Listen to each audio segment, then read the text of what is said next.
આપણે સૌએ શાળામાં ભણ્યું છે કે ગુપ્તકાળ ભારતનો સુવર્ણ યુગ હતો. હા, બિલકુલ. પણ શું આ દાવો સાચો છે? શું એ ખરેખર સોનાનો યુગ હતો કે પછી ઇતિહાસકારોએ તેને થોડો વધુ ચમકાવ્યો છે? બહુ સારો સવાલ છે. આજે આપણી પાસે સ્પર્ધાત્મક પરીક્ષાઓ માટેના પાઠ્યપુસ્તકનો એક આખો અધ્યાય છે અને આપણો ઉદ્દેશ્ય સ્પષ્ટ છે: આ દાવાની ઊંડાણપૂર્વક તપાસ કરવી અને પરીક્ષા માટે જરૂરી દરેક મુદ્દાને ગોખવાને બદલે સમજવો. બિલકુલ સાચી વાત. સુવર્ણ યુગ એક બહુ મોટો શબ્દ છે, ખરું ને? હા. આપણે એ જ તપાસીશું કે આ બિરુદ પાછળના કારણો શું હતા. શું તે માત્ર રાજાઓની જીતને કારણે હતો કે પછી સામાન્ય માણસના જીવનમાં, કળામાં, વિજ્ઞાનમાં પણ સોનું ચમકી રહ્યું હતું? બરાબર. જે મિત્રો સરકારી નોકરીની પરીક્ષાની તૈયારી કરી રહ્યા છે, એમના માટે આ ચર્ચા બહુ જ કામની છે, કારણ કે આ અધ્યાયમાંથી ઘણા પ્રશ્નો નીકળે છે. તો ચાલો આ તપાસ શરૂ કરીએ. કોઈ પણ સામ્રાજ્યનો પાયો તેના શાસકો હોય છે. ગુપ્ત વંશની સ્થાપના તો શ્રીગુપ્તે કરી, પણ ખરો પાયો ચંદ્રગુપ્ત પહેલાએ નાખ્યો. હા. એમને મહારાજાધિરાજનું બિરુદ મળ્યું. આટલું મોટું બિરુદ કેમ? મતલબ, સામાન્ય રાજા અને મહારાજાધિરાજમાં શું ફરક? સારો પ્રશ્ન છે. જો મહારાજા એટલે એક રાજા, પણ મહારાજાધિરાજ એટલે રાજાઓનો પણ રાજા. ઓહ! આ બિરુદ એ વતનનો સંકેત છે કે ચંદ્રગુપ્ત પહેલાએ આસપાસના નાના મોટા રાજાઓને હરાવીને પોતાની સત્તા સ્થાપી હતી. પણ એમની ખરી તાકાત આવી લિચ્છી કન્યા કુમારદેવી સાથેના લગ્નથી. એ સમયે લિચ્છી એક શક્તિશાળી ગણરાજ્ય હતું, બરાબર ને? ચોક્કસ. આ લગ્ન એ માત્ર સંબંધ નહોતો, પણ એક રાજકીય ગઠબંધન હતું, જેણે ગુપ્તોને ઉત્તર ભારતમાં એક મોટી તાકાત બનાવી દીધા. અને એમના પછી આવ્યા સમુદ્રગુપ્ત, જેમને ભારતના નેપોલિયન પણ કહેવાય છે. એમના વિશેની માહિતી પ્રયાગ પ્રશસ્તિમાંથી મળે છે. હા, પ્રયાગરાજનો સ્તંભલેખ. આ તો મહાન વિજેતા હતા, પણ એમની યુદ્ધનીતિમાં કંઈક અલગ હતું, ખરું ને? ખાસ કરીને દક્ષિણ ભારતમાં. ખરેખર. અને અહીં જ એમની રાજકીય સૂઝ દેખાય છે. એમણે ઉત્તર ભારતના રાજ્યોને જીતીને સીધા પોતાના સામ્રાજ્યમાં ભેળવી દીધા. બરાબર. પણ દક્ષિણના 12 રાજાઓને હરાવ્યા પછી એમણે કંઈક એવું કર્યું જે કોઈએ વિચાર્યું નહોતું. રાજ્યો પડાવી લેવાને બદલે એમણે રાજાઓને કહ્યું, તમે જ રાજ કરો. બસ મને નિયમિત રીતે કર ચૂકવતા રહો અને મારી સત્તા સ્વીકારો. પણ આવું કેમ? જીતેલા રાજ્યોને પાછા આપી દેવા, એમાં શું ફાયદો? આ જ તો માસ્ટર સ્ટ્રોક હતો. સમુદ્રગુપ્ત જાણતા હતા કે પાટલીપુત્રમાં બેસીને છેક દક્ષિણના રાજ્યો પર સીધું શાસન કરવું એ વ્યવહારુ નથી. હા, બળવા થતા રહે. બરાબર. આ નીતિથી એમણે દુશ્મનોને મિત્ર બનાવ્યા, સામ્રાજ્યમાં સ્થિરતા લાવી અને દક્ષિણની સંપત્તિનો પ્રવાહ ઉત્તર તરફ સુનિશ્ચિત કર્યો. આને કહેવાય સત્તાનું વિકેન્દ્રીકરણ, પણ સંપત્તિનું કેન્દ્રીકરણ. વાહ! એટલે તલવારની સાથે દિમાગનો પણ ભરપૂર ઉપયોગ. પણ તેઓ માત્ર યોદ્ધા નહોતા. એમના સિક્કા પર એમને વીણા વગાડતા બતાવ્યા છે. એક સમ્રાટ અને સંગીતકાર. હા, અને પરીક્ષામાં આ સિક્કાઓ વિશે વારંવાર પૂછાય છે. એમને કવિરાજનું બિરુદ પણ મળ્યું હતું. ઓહ! એમણે અનેક કાવ્યો રચ્યા હતા.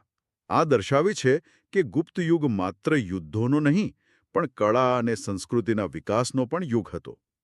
સમુદ્રગુપ્ત એક સંપૂર્ણ શાસકનું ઉદાહરણ છે.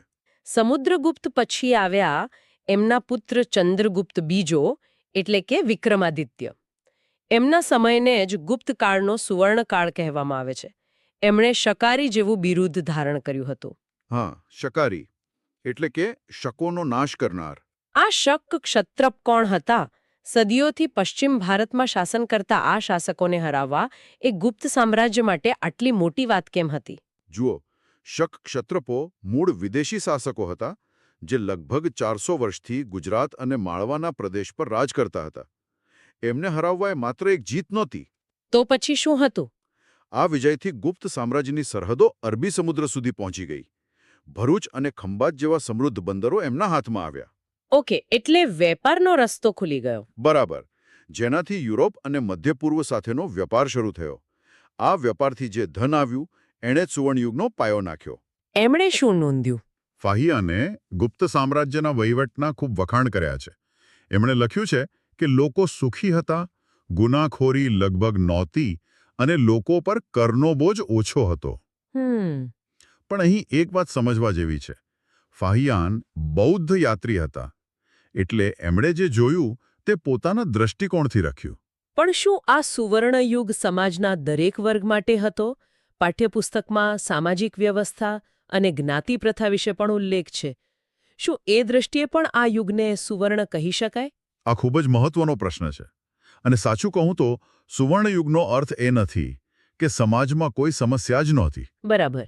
જ્ઞાતિ પ્રથા વધુ કઠોર બની રહી હતી અને સ્ત્રીઓની સ્થિતિમાં પણ પહેલા કરતાં ઘટાડો જોવા મળ્યો હતો. એટલે કહી શકાય કે આ સુવર્ણયુગની ચમક કદાચ સમાજના નીચલા વર્ગો સુધી પૂરી રીતે પહોંચી નહોતી. પરંતુ કળા, વિજ્ઞાન અને આર્થિક સમૃદ્ધિની દ્રષ્ટિએ આ સમય અભૂતપૂર્વ હતો. દિલ્હીનો મહેરોળી લોહ સ્તંભ એનું જીવતું જાગતું ઉદાહરણ છે. હા, 1600 વર્ષ પછી પણ એને કાટ નથી લાગ્યો. બસ વિચારો, એ સમયે ધાતુ વિદ્યા કેટલી આગળ હશે. સાચી વાત છે. પણ આટલા મહાન સામ્રાજ્યનો અંત કેવી રીતે આવ્યો? ચંદ્રગુપ્ત બીજા પછી કુમારગુપ્ત અને સ્કંદગુપ્ત આવ્યા. આપણે સ્કંદગુપ્તને હુણોને હરાવવા માટે યાદ કરીએ છીએ. હા, એમણે બહુ વીરતા બતાવી. પણ શું એ સતત યુદ્ધોએ સામ્રાજ્યના પાયાને અંદરથી ખોખલો કરી દીધો હતો? શું આ વિજય જ પતનની શરૂઆત હતી? બિલકુલ. આ એક વિરોધાભાસ જેવું છે. સ્કંદગુપ્તે અત્યંત વીરતાથી હુણોના ભયંકર આક્રમણોને પાછા ધકેલ્યા અને ભારતને બચાવ્યું. પણ આ યુદ્ધો ખૂબ ખર્ચાળ હતા. એટલે ખજાનો ખાલી થવા લાગ્યો. ચોક્કસ. સામ્રાજ્યનો ખજાનો ખાલી થવા લાગ્યો. સ્કંદગુપ્ત પછીના સિક્કાઓમાં સોનાની શુદ્ધતા ઓછી જોવા મળે છે, જે આર્થિક તંગીનો સંકેત છે. એમના પછીના શાસકો નબળા હતા અને ધીમે ધીમે પ્રાંતના ગવર્નરો સ્વતંત્ર થવા લાગ્યા અને ઈસવીસન 550 સુધીમાં આ મહાન સામ્રાજ્યનો અંત આવ્યો. આટલું મોટું સામ્રાજ્ય ચલાવવા માટે એક મજબૂત વહીવટી તંત્ર તો જોઈશે જ. તે કેવું હતું? પરીક્ષામાં આમાંથી ઘણા પારિભાષિક શબ્દો પૂછાય છે. હા, અને તેને સમજવું ખૂબ સહેલું છે. જો આપણે આજના સમય સાથે સરખાવીએ, આખું સામ્રાજ્ય 3 ભાગમાં વહેંચાયેલું હતું. ઓકે. કેન્દ્રમાં સમ્રાટ, જે સર્વોચ્ચ હતા. પછી આખું સામ્રાજ્ય પ્રાંતોમાં વહેંચાયેલું હતું, જેને ભુક્તિ કહેવાતું. આને તમે આજનું રાજ્ય સમજી શકો. ભુક્તિ એટલે? રાજ્ય. અને એનો વડો? એનો વડો ઉપારિક અથવા ગોપ્તા કહેવાતું, જે આજના ગવર્નર જેવો હતો. અને પ્રાંતની નીચે? દરેક ભુક્તિને જિલ્લાઓમાં વહેંચવામાં આવતી, જેને વિષય કહેવાતો. વિષય? હા, વિષય. એનો વડો હતો વિષયપતિ, જે આજના જિલ્લા કલેક્ટર જેવું કામ કરતો. અને છેલ્લે આવતું ગામ, જેનો વહીવટ ગ્રામ્ય કક્ષ અને ગામના વડીલોની સભા કરતી.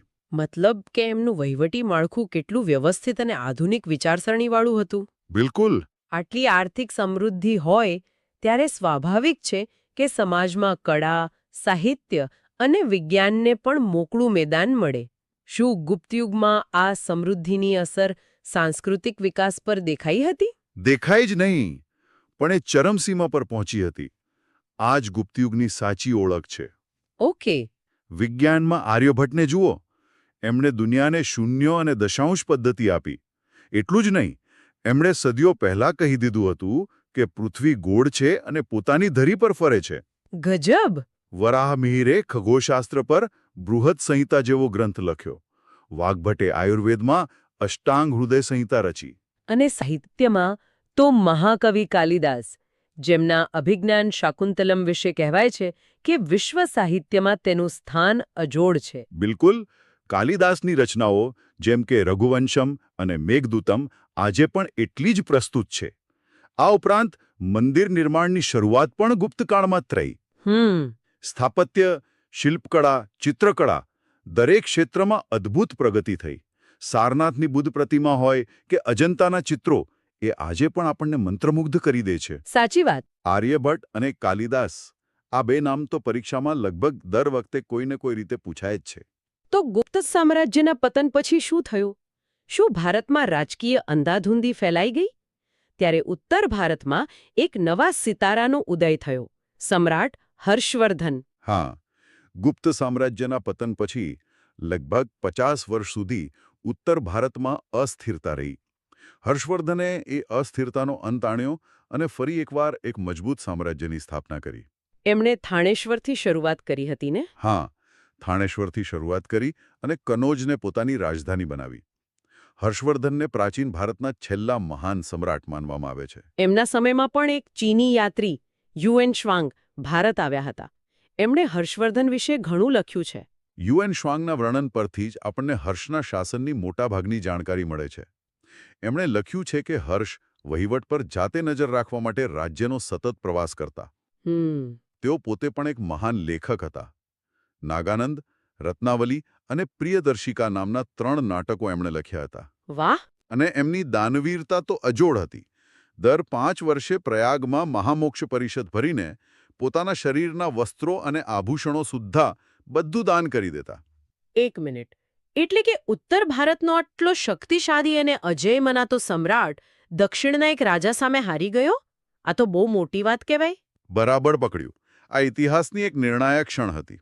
આ હારની હર્ષવર્ધનના સામ્રાજ્ય અને તેની પ્રતિષ્ઠા પર શું અસર થઈ? દક્ષિણમાં ચાલુક્ય વંશના રાજા પુલકેશી બીજાનું શાસન હતું. જ્યારે હર્ષે પોતાની વિજયયાત્રા દક્ષિણ તરફ લંબાવી ત્યારે નર્મદા નદીના કિનારે બંને વચ્ચે ભયંકર યુદ્ધ થયું, જેમાં હર્ષવર્ધનની હાર થઈ. ઓહ! આ હારને કારણે હર્ષનું સામ્રાજ્ય નર્મદાથી આગળ વધી શક્યું નહીં અને આનાથી પુલકેશી બીજાની પ્રતિષ્ઠા આખા ભારતમાં ફેલાઈ ગઈ. અને આ જીત પછી પુલકેશીએ કોઈ ખાસ બિરુદ ધારણ કર્યું હતું? હા, આ ભવ્ય વિજય પછી પુલકેશી બીજાએ પરમેશ્વર અને દક્ષિણાપથેશ્વર એટલે કે દક્ષિણ પથના સ્વામીનું બિરુદ ધારણ કર્યું. દક્ષિણાપથેશ્વર. હા, આ યુદ્ધ એ વાતનો પુરાવો છે કે તે સમયે ભારત માત્ર ઉત્તર કેન્દ્રિત નહોતું. દક્ષિણમાં પણ એવા શક્તિશાળી સામ્રાજ્યો હતા જે ઉત્તરના મહાન સમ્રાટોને પણ પડકારી શકતા હતા. તો ગુપ્ત યુગ પછી ભારત ફરી નાના નાના રાજ્યોમાં વહેંચાઈ ગયું. પાઠ્યપુસ્તકમાં કાંચીના પલ્લવો, રાજસ્થાનના ગુર્જર પ્રતિહારો જેવા બીજા રાજ્યોનો પણ ઉલ્લેખ છે. હા, અને આ દરેક રાજવંશ પોતે એક અલગ ચર્ચાનો વિષય છે. પણ અહીં આપણે એટલું સમજવાનું છે કે ગુપ્ત સામ્રાજ્યના અંત પછી ભારત ફરી એકવાર પ્રાદેશિક શક્તિઓનું કેન્દ્ર બન્યું. પલ્લવોએ દ્રવિડ મંદિર શૈલીનો પાયો નાખ્યો, જેના ઉત્તમ નમૂના મહાબલીપુરમના રથ મંદિરો છે. તો ગુર્જર પ્રતિહારોએ પશ્ચિમ ભારતની આરબ આક્રમણોથી રક્ષા કરી. એટલે આ સમય રાજકીય વિઘટનનો હતો, પણ સાથે સાથે પ્રાદેશિક સંસ્કૃતિઓના વિકાસનો પણ હતો. તો આજે આપણે ગુપ્ત યુગ અને તે પછીના સમયગાળાની એક ઊંડાણપૂર્વક ચર્ચા કરી. આપણે શાસકો, વહીવટ અને ખાસ કરીને એ સમયની સાંસ્કૃતિક અને વૈજ્ઞાનિક સિદ્ધિઓને સમજવાનો પ્રયત્ન કર્યો. હા, અને આપણી શરૂઆતના પ્રશ્ન પર પાછા ફરીએ તો શું ગુપ્ત યુગ સુવર્ણયુગ હતો? હા, એ જ સવાલ. તો જવાબ છે હા, પણ એની કેટલીક મર્યાદાઓ સાથે. રાજકીય સ્થિરતા, આર્થિક સમૃદ્ધિ અને ખાસ કરીને વિજ્ઞાન અને સાહિત્યમાં જે પ્રગતિ થઈ તે ખરેખર અભૂતપૂર્વ હતી. ચોક્કસ. પરીક્ષાની દૃષ્ટિએ શાસકોના બિરુદો, તેમના સમયના લેખકો અને ગ્રંથો અને હર્ષ પુલકેશી વચ્ચેનું યુદ્ધ જેવી બાબતો ખાસ યાદ રાખવા જેવી છે. પણ માત્ર તથ્યો નહીં, તેની પાછળની કહાણી અને કારણો સમજવાથી તે લાંબો સમય યાદ રહેશે. અને આજના વિચાર માટેનો પ્રશ્ન.